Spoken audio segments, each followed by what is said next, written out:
Hi babies, welcome back to Thursday's episode where we are going to be talking about 5 different ways to improve your sleep. Now you're probably wondering, how the hell does this make sense with the topics that I normally talk about? However, sleep and sex go hand in hand together. So we're going to be covering how it impacts your sex drive and then those 5 different techniques to use to amplify your sleep and get your maximum potential for your sex drive. However, first things first, I want to talk about my merch, which launches April 8th. And it's this super oversized, extra comfy after sex hoodie. This is a way for you guys to support me so that I can bring to you more content. Now, if you also want the chance to win one of these for free, all you have to do is hit the link down below, enter in your email address, head over to my IG for a bonus entry and hit that follow button, and you will be entered in my giveaway to win one of your very own after sex hoodies. They range in a size range from extra small all the way to double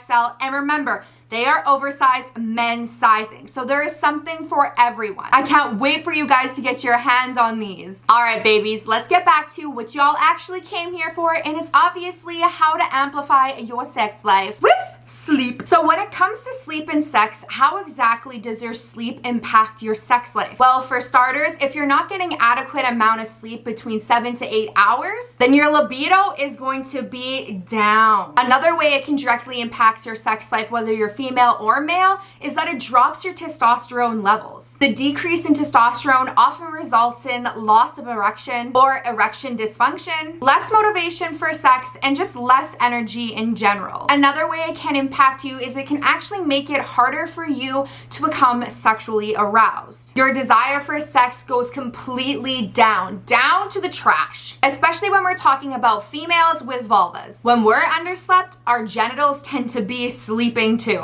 And finally, the last one, and it might be really obvious, is that it can actually cause conflict in your relationships. Science has definitely proven multiple times over and over again that if one or both of you are not getting your adequate amount of rest, you're more likely to be snappy, less patient, and simply just struggling with your sex life overall. So let's better our sleep with these 5 easy tips that you can incorporate into your routine starting tonight. Now, I've said it before and I'm going to say it again. Orgasms can help you sleep. This is specifically because your body releases a hormone called prolactin. Prolactin in return helps you enter into that REM sleep and helps promote your sleep state just in general overall. So whether you're alone or you're with a partner, lube it up. And let's get you that O. Because if you didn't know, you're 50% more likely to achieve an orgasm if you use lube. So if that doesn't make you want to kick the stigma and shame around using lube, then honestly, honey, I don't know what will. The second one I want to talk about is turn off that damn blue light. Yes, your screens. Start with something just as simple as doing 15 minutes before bedtime.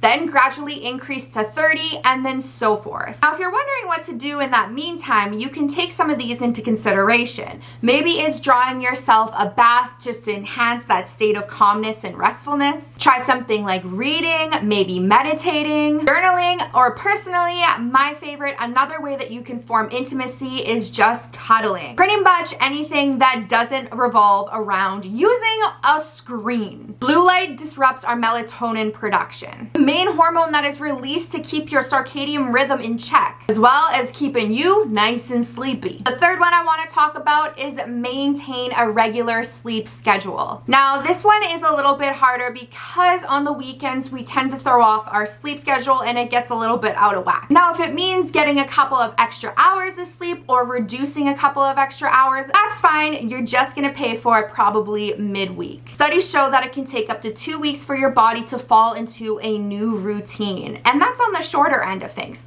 So don't forget to be soft with yourself. Pick a realistic time that you would like to wake up at, and pick a realistic time that you would like to go to sleep at, falling in between those 7 to 8 hours, unless you know that you operate best in a shorter time frame slept. Now, even if you don't fall asleep right away, that is totally fine, as long as you get your butt into bed and tucked in. And hey, maybe this might even help you and your partner build some form of intimacy, such as the cuddling I just talked about, or maybe actually slaying and smashing. And that doesn't mean you can't slay or smash yourself. Number 4 is one of the hardest ones to stop. and it's to stop that midday caffeine pick-me-up. So stop that. It's setting you back in multiple ways. If you must have a coffee, try to do something like a decaf or half and half, especially when you're just starting off, decreasing. But if you get to a good place and you believe that you can tackle it, start with drinking something warm like a herbal tea. For me personally, my favorite midday pick-me-up is raw cacao powder in a almond milk or an oat milk, some plant-based type of milk with maca root. Maca root is one of my favorite supplements out here. I always get gelatinized maca root specifically because it's easier for us to digest. Now, on the bonus side of using maca root is that it actually increases your libido, for real. It also helps the function of your adrenal glands, increasing your mental focus and combating your fatigue that you are experiencing. It's like your midday bougie hot chocolate. Other people really like using different forms of adaptogens like reishi, chaga, different things to stimulate your mind and give you your energy back while uplifting other things in your body. Another replacement for caffeine that you can use is going to be ginseng. If you flip over that energy drink that you reach for, what is one of the first ingredients? It is ginseng. So you can actually get that by itself. And the last thing that I'm going to recommend for that replacement is going to be whole foods such as your fruit and your veggies. Sometimes we're feeling that fatigue because we're not energized in the right sources. So for me, sometimes I find it really hard to get all my greens and all my veggies in one day. So I just take a greens and veggie complex powder. And that seems to give me a boost. And finally, number 5, which honestly I thought was crazy, but it actually worked, and it's one of the reasons why I sleep a lot better now. And it's the use of an eye mask or earplugs, or both of them. Lots of us tend to be sensitive to stimuli, especially at night. Me personally, being a neurodivergent, I'm sensitive to stimuli all the time. So I invested in a little bit better of an earplug, which is the loop earplugs, I believe.